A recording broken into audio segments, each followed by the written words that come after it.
Shalom, selamat sore dan selamat malam buat kita semua. Bersyukur untuk hari ini kita boleh kembali berjumpa dalam program pelayanan gereja Sapaan Firman Gembala yang akan mengisi di setiap ruang hati kita, khususnya di setiap hari Kamis. Mari kita berdoa. Kami bersyukur Tuhan Yesus untuk pertolongan-Mu di sepanjang perjalanan kehidupan kami.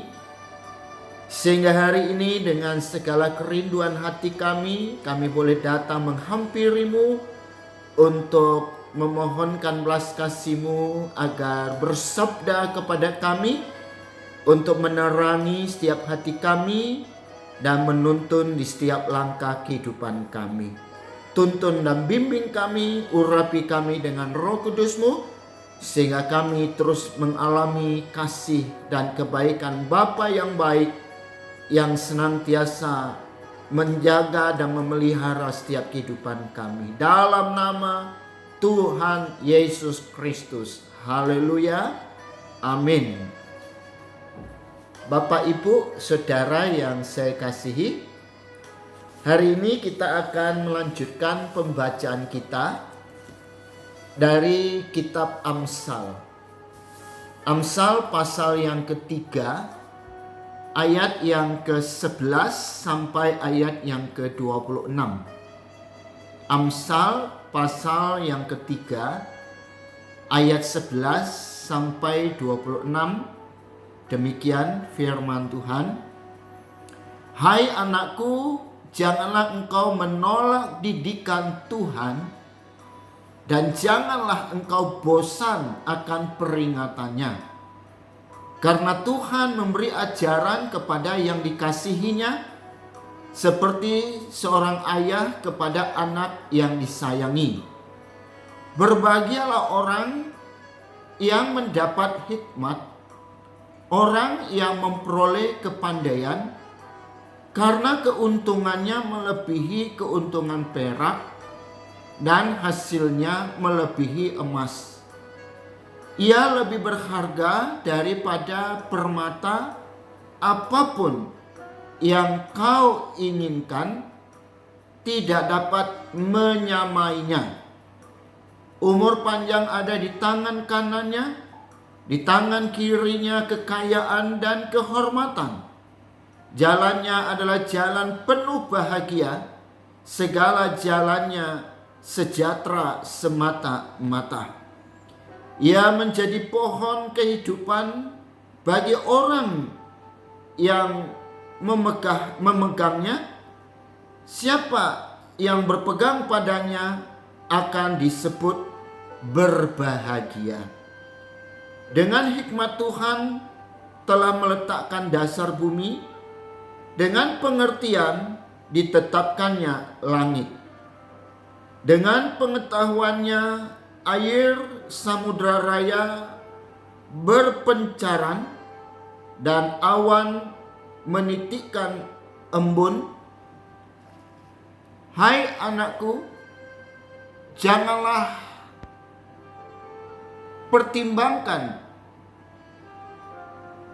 kebijaksanaan itu menjauh dari matamu, peliharalah itu. Ya, saya ulangi, hai anakku, janganlah pertimbangan dan kebijaksanaan itu menjauh dari matamu, peliharalah itu. Maka itu akan menjadi kehidupan bagi jiwamu dan perhiasan bagi lehermu. Maka engkau akan berjalan di jalanmu dengan aman, dan kakimu tidak akan terantuk. Jikalau engkau berbaring, engkau tidak akan terkejut, tetapi engkau akan berbaring dan tidur nyenyak. Janganlah takut kepada kekejutan yang tiba-tiba, atau kepada kebinasaan orang fasik bila ia datang.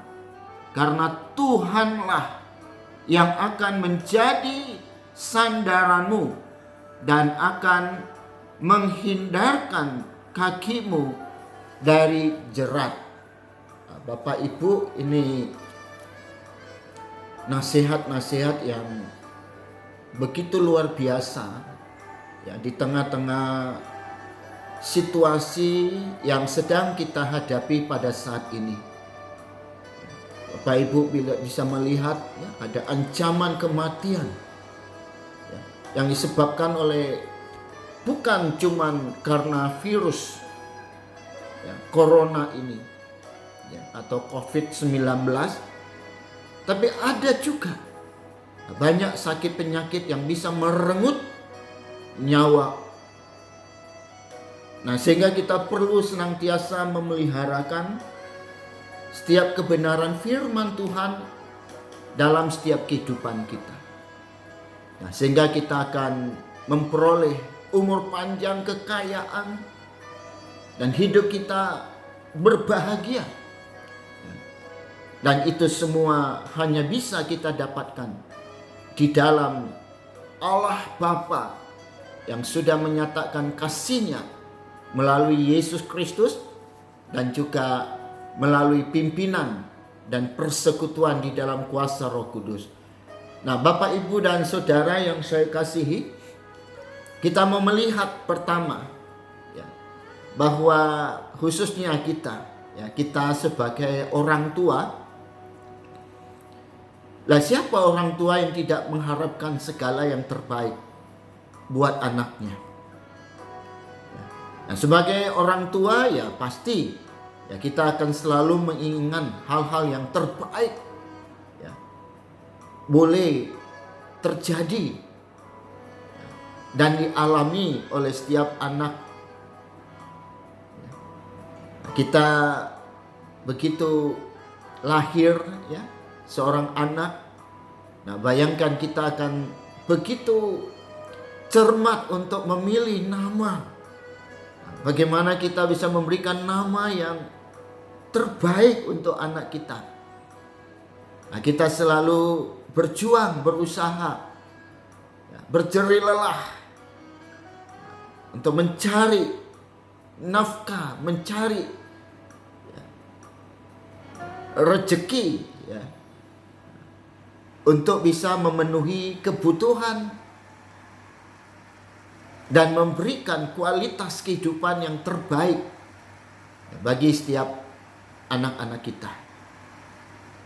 Nah, mungkin juga kita selalu akan memilih sekolah yang terbaik.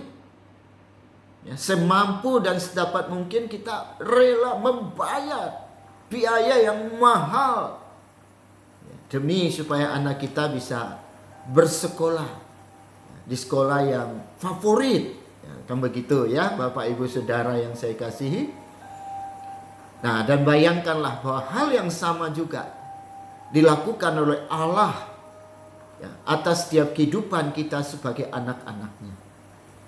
Bapak Ibu dan Saudara yang saya kasihi, sebagai bukti bahwa kita sebagai orang tua menyayangi anaknya, yaitu ketika kita tidak henti-henti, tidak bosan-bosan, selalu mengingatkan ya, supaya anak-anak kita tidak lalai ya, di dalam melakukan segala kewajibannya ya, dan selalu berperilaku baik. Kadang kita menghukum, tapi ya bukan dengan maksud untuk menyakiti ya. Nah, oleh sebab itu dalam mendidik anak ya, nah, tentulah kita harus selalu mengingat ya, bahwa itu adalah pusaka yang dipercayakan Tuhan kepada kita ya. Jadi kita tidak boleh mendidik anak kita dengan emosi ya, sehingga melampiaskan emosi kita, melukai, menyakiti anak-anak kita. Itu tidak boleh kita lakukan sebagai orang tua ya, makanya itu diingatkan oleh firman Allah ya, jangan kita menyakiti ya, anak-anak kita.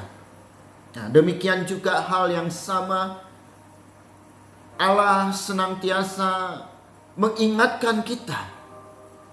Ya, kalau kita sudah mulai menyimpang dari jalannya, kita sudah mulai keluar dari kehendaknya, ya, sehingga kita diminta supaya menerima teguran Allah melalui firman-Nya, sehingga kita boleh kembali dituntun dan dibimbing ke dalam jalannya dan mencari kehendaknya.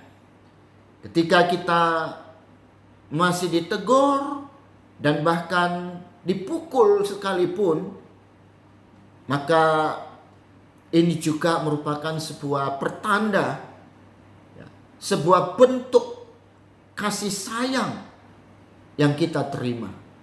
Firman Allah berkata, anak yang kukasihi, ku hajar, ku didik, sehingga dia boleh menikmati sebuah kehidupan yang baik dan tidak membiarkan dosa kesalahan yang menguasai hidupnya. Kita harus mau diingatkan. Nah, itu yang diingatkan oleh firman Tuhan. Jangan kita menolak. Jangan kita bosan. Tetapi kalau kita sudah tidak bisa lagi diingatkan, kalau kita sudah tidak bisa lagi ditegur, maka itu boleh jadi sebuah pertanda bahwa kita sudah sedemikian dikuasai oleh hidup yang menyimpang dari kebenaran, dan ini tentu sangat berbahaya. Nah, kita harus tetap memberi hidup kita dipimpin oleh Roh Kudus, supaya kita terus dibimbing di jalannya, sehingga kita tidak kehilangan penyertaan, kita tidak kehilangan pengertian. Kita tahu membedakan mana yang baik dan mana yang jahat. Kita harus belajar untuk bersikap bijaksana dan penuh pengertian di dalam mengambil setiap keputusan. Karena apa, Bapak, Ibu, Saudara yang saya kasihi? Karena kita sedang hidup dalam dunia yang terus melawan Allah. Kita terus menghadapi berbagai tantangan. Kita terus menghadapi lingkungan yang sudah tidak lagi berada di dalam kehendak Allah, jauh dari kehendak Allah. Dan kita harus sadar bahwa jaminan penyertaan dan juga perlindungan dari Allah, inilah yang menjadi dasar bagi kita untuk melawan arus dunia dan tetap melangkah di jalannya. Berdoa senantiasa untuk meminta petunjuk Allah, karena Dialah sumber kebijaksanaan, Dialah sumber pengertian, Dialah sumber pengetahuan, Dialah pusat kehidupan kita yang sesungguhnya. Kita akan bebas dari pengaruh di sekeliling kita kalau kita dekat dan sungguh melekat Seperti kata Alkitab, kita harus mengenakan Kristus. Ya, kita tidak sekedar hanya menempel pada Kristus, tapi kita benar-benar mengikatkan diri kita kepada perjanjian Allah. Sehingga kita akan terus mendapatkan penghiburan dan kekuatan ketika kita menghadapi situasi kehidupan dunia yang berat. Terpujilah nama Tuhan. Ya, baca lagi firman Tuhan, khususnya yang kita baca hari ini. Dan saya percaya, saya berdoa, ya, penguraian saya amat sangat terbatas. Tapi ketika Bapak Ibu dan saya sungguh-sungguh membaca dan menekuni, ya, untuk belajar Alkitab, Allah akan memunculkan pengertian. Allah akan memunculkan hati yang bijaksana dalam setiap pribadi kehidupan kita. Puji Tuhan. Mari kita berdoa. Bapa Surgawi, Engkau Allah pusat kehidupan kami. Engkaulah yang menjadi sumber hikmat, sumber pengertian, sumber pengetahuan. Sehingga Engkau terus mengaruniakan hikmat bijaksana kepada kami, di dalam kami menapaki setiap langkah hidup kami dan menemukan kehendak Allah di tengah-tengah berbagai perlawanan dunia ini. Tapi kami percaya Tuhan, Engkau akan membela kami. Engkau akan menjadikan kami sebagai saksi-Mu, sehingga melalui kehidupan kami ada banyak orang yang disadarkan bahwa sungguh mereka butuh Allah. Mereka butuh Yesus Kristus. Bukan cuma sekedar